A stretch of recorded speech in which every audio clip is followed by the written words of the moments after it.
Le programme économique de la droite a certes été présenté juste avant Noël, en décembre, mais il se trouve que l'Institut Montaigne vient de le passer au crible. Bonjour Marc. Bonjour David. Marc Vigneault, journaliste au Point, merci d'être là avec nous. Institut Montaigne d'obédience libérale, ce qui n'est pas un gros mot, qui n'est pas tendre avec le programme économique des Républicains.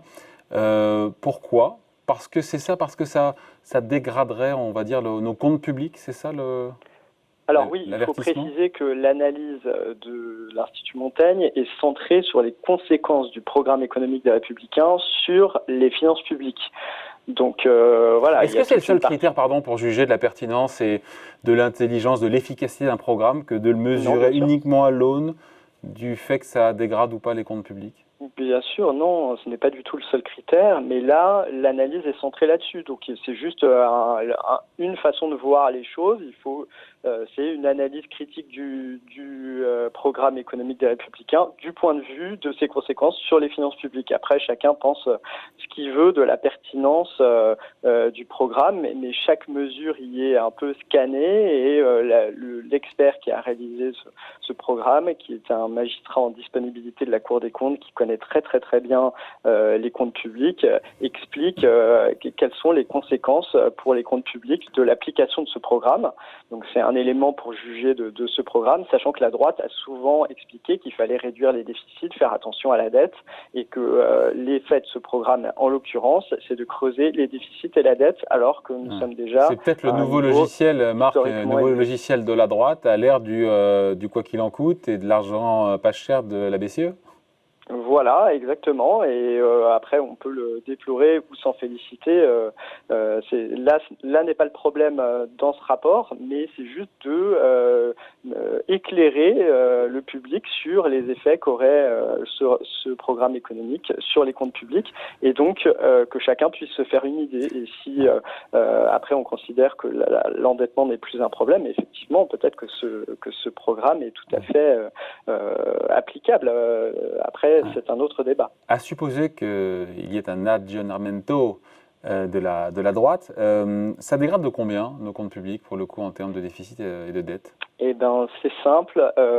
Parlons en milliards, parce que c'est ce qui est facile à faire par rapport, parce que là, tout n'est pas compté, il faudrait faire des projections sur le PIB, etc. Donc là, en termes de milliards, on voit très simplement, la droite prévoit 70 milliards d'euros de baisse de prélèvements obligatoires, d'impôts et de cotisations sociales. Donc elle ne précise pas exactement la montée en charge de ces mesures, sur combien d'années, mais ça a l'air d'être fait pour faire un choc sur la fiscalité. Plutôt sur les entreprises ou sur les ménages, pour le coup ? Plutôt des baisses pour les entreprises. Plutôt des baisses pour les entreprises, mais aussi pour les ménages. Donc il y a les deux. Il y a les deux, et en face, il y a 28 milliards de recettes prévues, de nouveaux prélèvements. Donc 70-30, ça fait 40. Ça dégrade de 40, donc de 2 points de PIB, c'est ça ? Voilà, c'est ça. On peut dire 2 points de PIB aujourd'hui, après la chute du PIB qui est intervenue en 2020. Et donc, ça commence à faire beaucoup si on additionne tout l'argent qui a été nécessaire pour lutter contre les conséquences de la propagation du virus. Et donc, ce n'est pas du tout, ça voudrait dire que la droite n'assume pas du tout une remise en ordre progressive des comptes publics après la présidentielle. Voilà. Bon, sur les mesures sur les entreprises, peut un peu plus de dette et de déficit encore. Ouais, sur les entreprises, il y a 25 milliards d'euros de baisse de cotisations patronales sur tous les salaires pour les entreprises ? Sur tous les salaires, pour des raisons de compétitivité. Donc, ce qu'on peut comprendre, d'ailleurs, c'est la mesure sans doute la moins critiquée par l'expert qui a rédigé ce travail, François Eccal, mais ça fait beaucoup de baisses de charges, et surtout, on sait que les baisses de charges sur les salaires un peu importants, ce ne sont pas celles qui sont les plus créatrices d'emplois. Donc, on peut se demander si c'est de l'argent public bien employé. Après, qu'il faille diminuer la fiscalité sur les entreprises, le poids de leurs prélèvements, sans doute. C'est l'ensemble du programme qui fait que ça commence à faire beaucoup de baisses d'impôts. Ouais, baisse de la TVA aussi pour les hôtels et la restauration. Vous me direz, ils en ont bien besoin le moment venu. Alors, ils en ont bien besoin, sauf que les études économiques montrent que ça se répercute pas forcément dans les prix. Alors, ça pourrait booster leur marge, mais il y a d'autres secteurs qui sont très touchés par la crise. On se demande pourquoi, en particulier, l'hôtellerie et la restauration seraient les bénéficiaires d'une mesure qui est quand même très coûteuse et dont les effets économiques sont incertains. Le fait d'accorder cette baisse de TVA pourrait déclencher pourrait amener tout un tas d'autres secteurs, eux aussi très touchés par la crise, à demander des baisses similaires. Et là, la facture peut monter très très très vite. On sait très bien que c'est quand même un électorat assez traditionnel des Républicains, donc il y a une certaine réalité économique. Effectivement, le secteur a été très touché, mais on peut se demander s'il n'y aurait pas des mesures plus efficaces et surtout plus équitables entre secteurs, comme indemniser les secteurs touchés en fonction des coûts fixes qui leur restent à charge, par exemple les loyers, le coût de la non-utilisation des machines, etc. Et on pourrait très bien faire une mesure beaucoup plus générale, moins ciblée sur ce secteur-là. Qui soit moins ciblée sur ce secteur-là. Dans les mesures coûteuses pour les entreprises, en tout cas dans les mesures de baisse de prélèvements obligatoires, il y a cette transformation des prêts garantis par l'État en quasi-fonds propres, en allant beaucoup plus loin que ce que veut faire l'actuel gouvernement, si j'ai bien compris.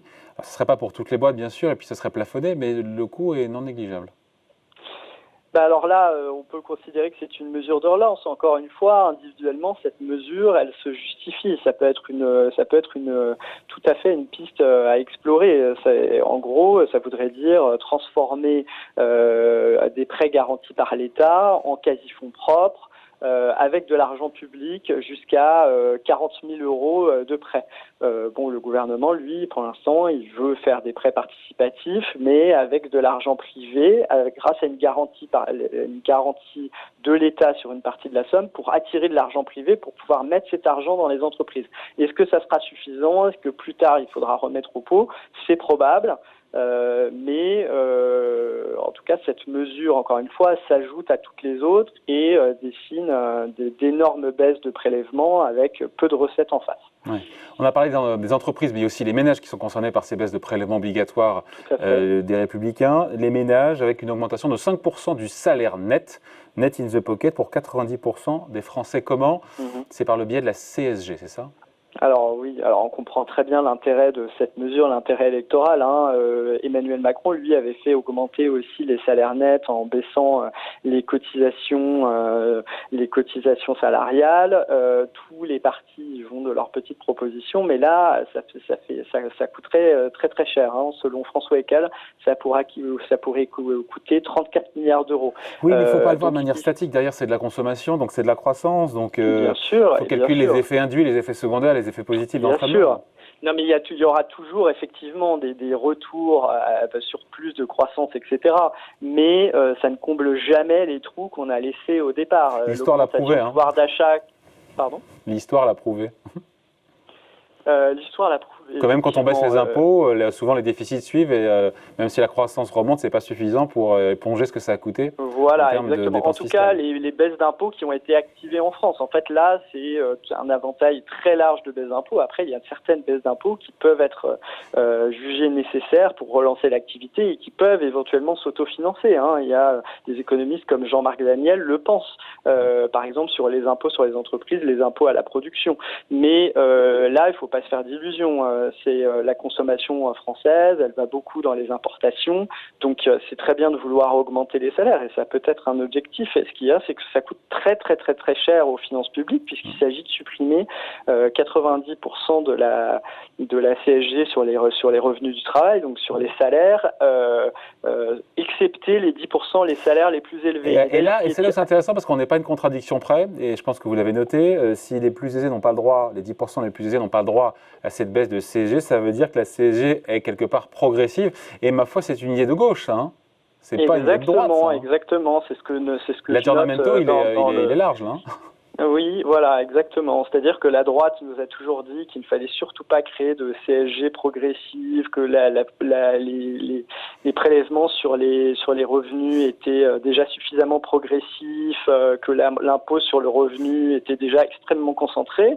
Et là, changement de braquet, il nous dit, si on va exclure les 10% les plus aisés de la population de cette mesure. Donc on en pense ce qu'on veut. Cela dit, ça coûtera donc un peu moins cher, mais c'est en tout cas, il faut savoir que 34 milliards pour une mesure fiscale, c'est extrêmement lourd et il n'y a pas vraiment de financement à la hauteur en face. Oui. Je rappelle que quand Emmanuel Macron avait baissé les cotisations sociales pour augmenter le salaire net, lui, il avait dit on va le financer. Alors après, il l'a payé parce que au moment des Gilets jaunes, mais il l'a financé par une augmentation de la CSG sur les retraités. Qui serait d'ailleurs baissé de nouveau par la droite, qui annulerait cette mesure faite par le président Macron en début de mandat. Baisse de la CSG sur les retraités. Alors c'est là pour le coup, ça serait revenir à une CSG moins élevée que pour les actifs, pour les retraités dont déjà 40% ont vu leur CSG revenir au niveau initial. Donc ça voudrait dire revenir sur ce qu'avait fait Emmanuel Macron. Et là encore, c'est 3 milliards d'euros de plus qui ne rentreraient pas dans les caisses de la puissance publique. Et on peut se demander si c'est vraiment la population qu'il faut absolument favoriser quand on sait que c'est des gens qui n'ont eu aucune baisse de revenus pendant la crise. Oui, mais ce sont des gens qui votent. Ce sont des gens qui votent. Oui, mais très bien, ça c'est une analyse politique, effectivement, et c'est à prendre en compte, justement. Mais du point de vue strict de l'analyse économique, ce qui est le prisme de l'Institut Montaigne, on se demande si c'est la mesure la plus pertinente, sachant qu'on a quand même confiné toute une partie de la population pour les épargner, que beaucoup de jeunes, on n'arrête pas de parler des étudiants et des jeunes actifs qui sont dans une situation extrêmement précaire, et là on ferait une baisse d'impôts qui serait ciblée sur qui ? Sur les seuls qui n'ont pas été victimes, en tout cas au niveau économique, de la crise. Sachant qu'on est une exception, on connaît en France une exception en Europe, c'est-à-dire que le niveau de vie des retraités est supérieur à celui des actifs, qui n'existe nulle part ailleurs. Donc voilà, on peut considérer effectivement que c'est une cible électorale et vouloir leur faire des... Se shooter un peu. Il nous reste 30 secondes juste, Marc. On a parlé des volets baisse de la fiscalité, 70 milliards. Il y a un peu moins de 30 de recettes nouvelles. Elles viennent d'où ? Et j'imagine l'augmentation du départ de l'âge légal à la retraite. Il y a un gros morceau qui vient de là et on se quitte là-dessus. Oui, tout à fait. Alors ça, c'est les recettes les plus sûres, c'est l'augmentation de l'âge de départ. Alors le problème, c'est que les Républicains sont trop optimistes sur les recettes que ça peut générer. Ils prônent par exemple l'alignement des recettes du public sur le privé, sauf que en fait, aujourd'hui, le taux de remplacement des retraites du public par rapport au dernier salaire et des retraites du privé, c'est à peu près la même chose. Alors c'est le fruit du hasard, nous dit François Eccal, pour des raisons un petit peu compliquées, donc ça pourrait changer à l'avenir, mais aujourd'hui ça ne rapporterait rien, donc ça fait toujours du bien de le dire, mais en fait ça ne rapporte rien. Le décalage de l'âge de la retraite, ça met un peu de temps à monter en charge pour générer des recettes, contrairement aux baisses d'impôts, surtout si elles sont assez rapides et qu'elles n'ont pas qu'elles ne mettent pas plusieurs années à monter en charge.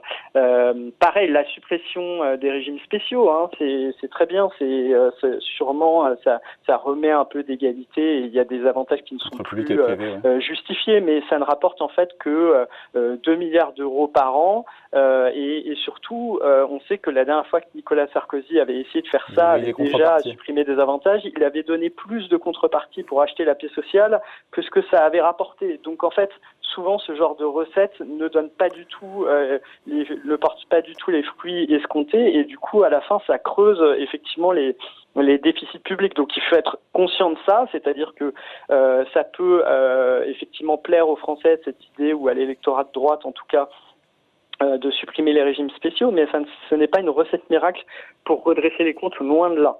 Voilà donc en tout cas, Marc, pour ce rapport de l'Institut Montaigne qui vient de sortir, qui a passé au crible ce programme économique de la droite. Avant de se quitter, la couverture du Point. Tout beau, tout chaud. Qu'est-ce qu'on lit notamment en économie ce week-end, tranquillement ? Alors, on lit un grand dossier sur la folie du Bitcoin et surtout des crypto-monnaies. Est-ce qu'elles pourraient, on s'interroge pour savoir si elles pourraient concurrencer les monnaies souveraines à l'avenir. Et donc, voilà, c'est un enjeu assez important. On a longuement parlé ici dans Ecorama, mais aussi également à lire dans Le Point. Merci beaucoup, Marc Vigneault, journaliste hebdomadaire. Bonne journée, bye. Merci. Au revoir, David.